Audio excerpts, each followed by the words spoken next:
গতকালকে আপনার সবাই জানান যে হচ্ছে নাদুরিয়া ঘাটে অটো চালকদের সাথে যাত্রীর একটা কথা সৃষ্টি হয়। সেই ক্ষেত্রে একটা ভিডিও সোশ্যাল মিডিয়ায় ভাইরাল হয়। সেই প্রেক্ষিতে আজকে পাংশার কিছু ছাত্র প্রতিনিধিরা অটো চালকদের সাথে কথা বলতে মহিলা স্ট্যান্ডে যায়।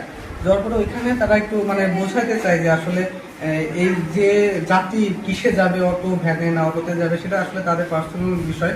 এই বিষয়গুলো বোঝানোর এক পর্যায়ে অটো চালকরা খুবই রাগান্বিত হয়ে ছাত্র প্রতিনিধির উপরে হামলা শুরু করে। ওই সময় আমি এখানে উপস্থিত থাকা অবস্থায় আমার গলায় আমার কাজ ছিল। আমি সংবাদ সংগ্রহ করার কারণে আমি ফোনটা বের করে মাত্র আমি ভিডিও করতে শুরু করি।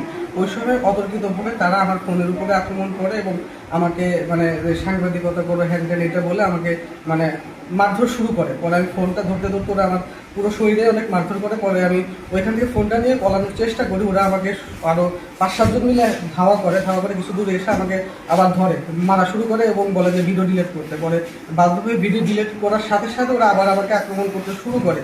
তখন আমি দৌড়ে পালাই আসি আর কি। কিন্তু ওইখানে আমি ভিডিওটা শুরু করি আগে করি না, যখন ছাত্র প্রতিনিধিদের উপরে আক্রমণটা আসলে শুরু হয় তখন আমি ফোনটা বের করে ভিডিও নিতে শুরু করি। আসলে তাদের উপরে অতর্কিতভাবে লাঠিসোঁটা সহ তাদের উপরে হামলা করা হয়।